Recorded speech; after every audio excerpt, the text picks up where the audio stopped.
Hey guys, thanks for tuning in to the final episode of the Bluestone at Home tasting series.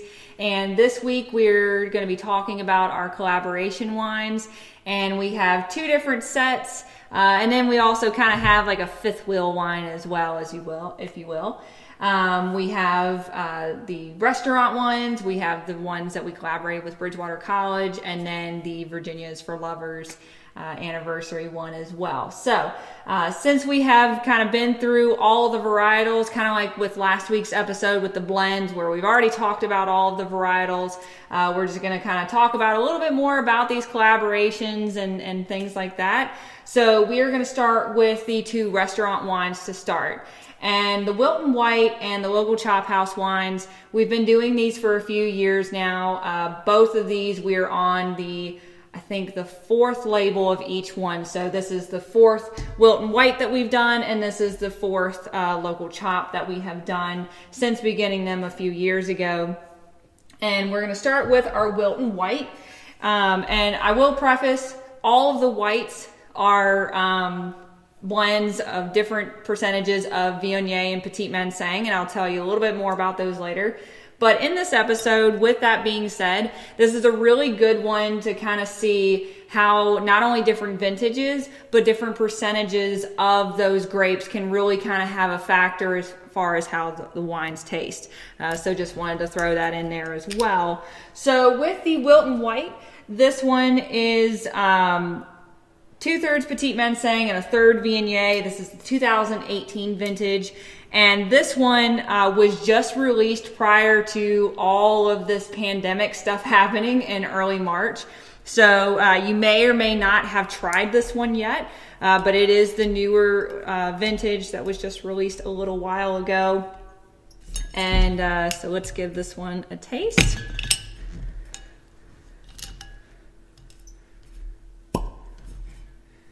And this one has the fun little Noma cork in there as well. So let's give this one a taste.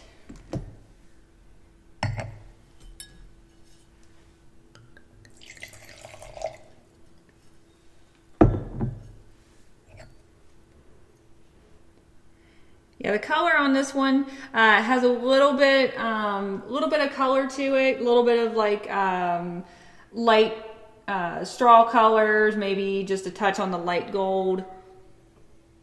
You can really smell that Petit Manseng in there as well. Those tropical aromas and things like that really shine in this wine. Really, really lovely bouquet.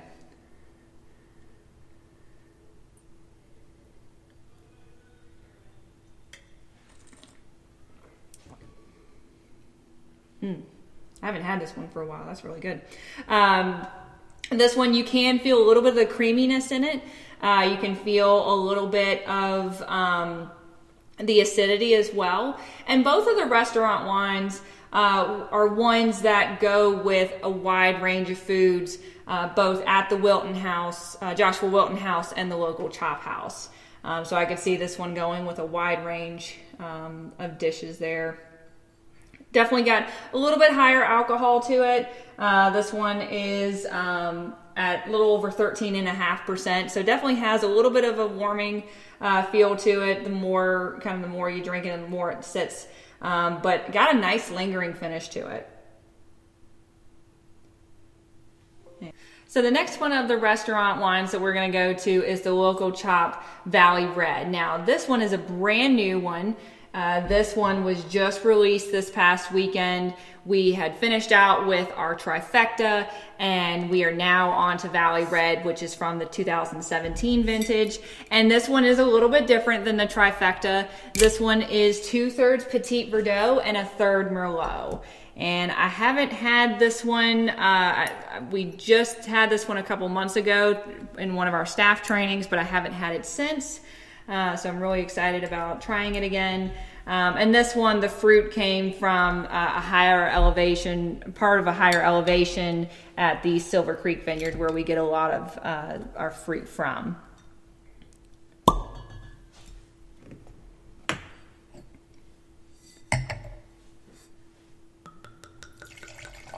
Oh yeah, that's got beautiful color to it.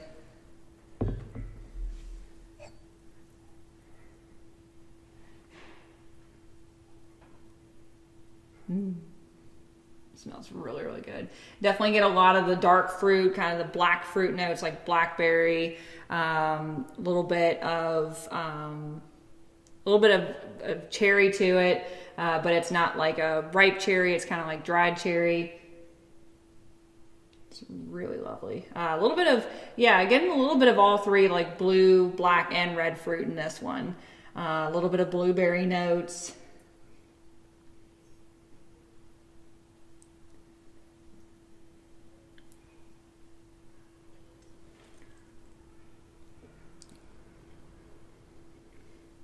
And this one, it is a little bit of a younger vintage. Like I mentioned, it is from 2017, but it is drinking very well for a younger red. Again, you get some of that acidity. A very nice lingering finish. The tannins are definitely there, but they're not so overpowering that they dry your mouth out or anything like that. This is actually a really, really lovely blend. I think I'm going to finish this one. Hold tight. So the next two wines that we're going to do are the Bridgewater collaboration wines, and these we collaborated with Bridgewater College, which is just down the road, and I'm really excited about these wines for a few different reasons. One, they both taste really good, but also two, Bridgewater College is my alma mater and is also for a number of our full-time and part-time staff members. So it's really cool to have wines that remind us of our college days there at Bridgewater. And so they are named after the school's colors, crimson and gold. And so our white blend is named gold, and then the red blend is crimson. So let's start with the white. We'll start with gold. And this is from the 2018 vintage. And this is a blend of 50% Petit Manseng and 50% Viognier. So it's gonna have a little less Petit Manseng and a little bit more Viognier than what the Wilton White did, coming from the same year. So it'll be interesting to kind of see, and a good one for, like I mentioned, for you guys at home to see how different percentages of the same grapes can really have an effect on the wines.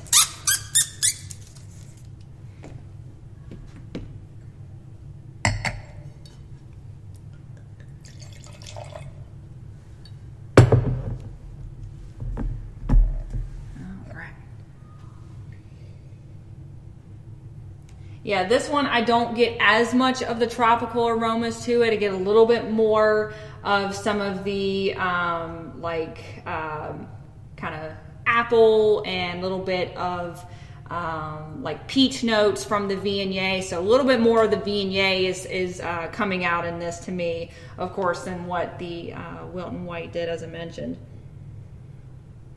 Still got a really nice, just fruity, aromatic kind of nose to it.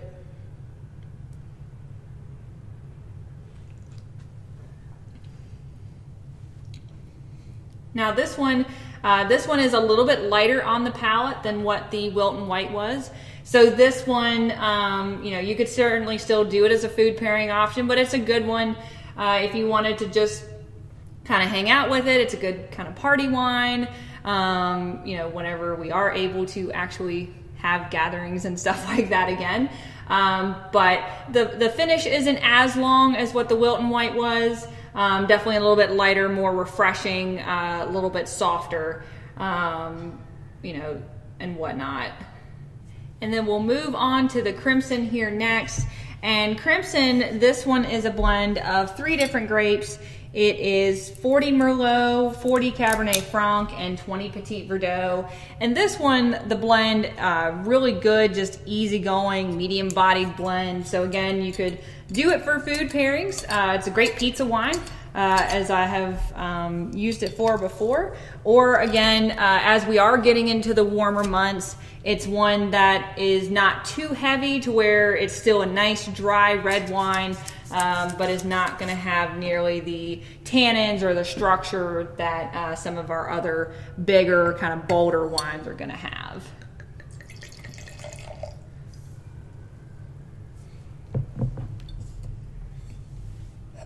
Yeah, color on this one, definitely a lot lighter than the Valley Red, but that is kind of to be expected with it having more Merlot and Cabernet Franc rather than the Petit Verdot.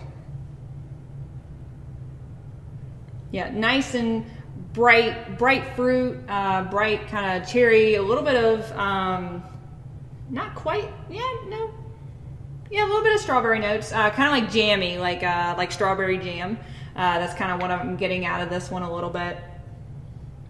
And certainly, as always, guys, if you all are picking up something out of these that I don't, feel free to drop us a comment to give some of your thoughts as well. We love to hear. That's one of the things I really do miss about having people in person here in the tasting room, is to kind of hear what they think, what they're getting, and things like that. So don't ever hesitate to, if you're picking up something that I'm not, or if I say that I'm getting something and you don't, it's all good. Everybody's palates and smells are totally different, so that's part of the fun about wine tasting. All right, let's get this one a little bit of smokiness to this one too. Sorry, if I keep digging into this glass, I'm going to go on a whole different tangent. So we'll move on with this one.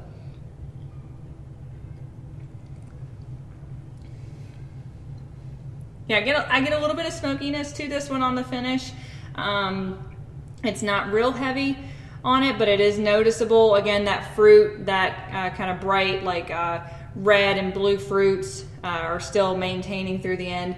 Again, another just fun one to have in these summer months, fun party wine. Again, good pizza wine.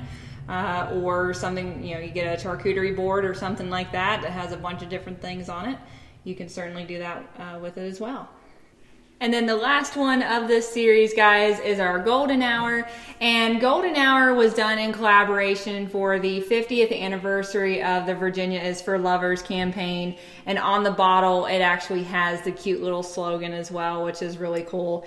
And actually, if you didn't know this, our office manager, Terry, which if you don't know her, if you've called in, you've probably heard her voice, because normally she's the one that answers the majority of our phone calls. But she actually took this picture, and so it's really cool to have that on this label as well. So as mentioned previously with the other two whites, a Viognier Petit Manseng blend, but this one is the opposite of the Wilton White. So Wilton White was 2/3 Petit Manseng, 1/3 Viognier. This one is 2/3 Viognier and 1/3 Petit Manseng. And I'll be honest, this one, again, I have not had for a while. So we will kind of see what this one is like.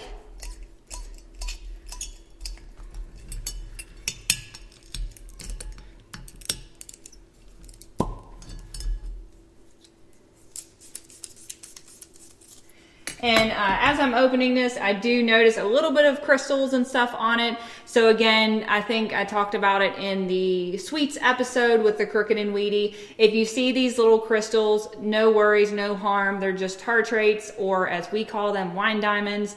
They're just simple little things that it happens. So no worries at all if you see them in your wine.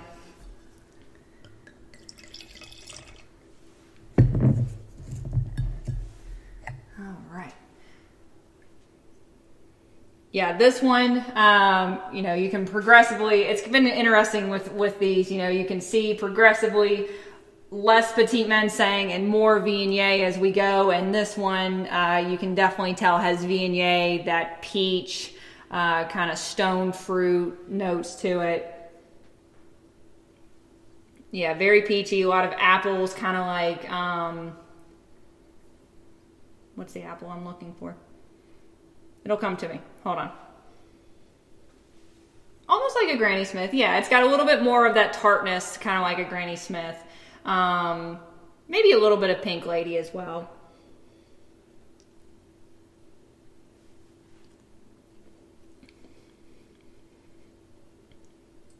Again, the acidity is still there, but not nearly as much as what the other two were, because there's not as much Petit Manseng in it, but it is still there. It is very light on the palate, like the Bridgewater Gold, and it's got a pretty short finish, but it's very, very lovely, very light, really refreshing, like the Bridgewater Gold. So yeah.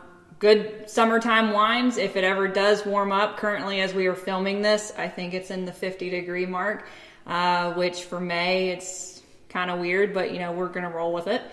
So hopefully by the time that this airs, it will be a lot warmer than what it is currently. One of the reasons why I'm still in a long sleeve.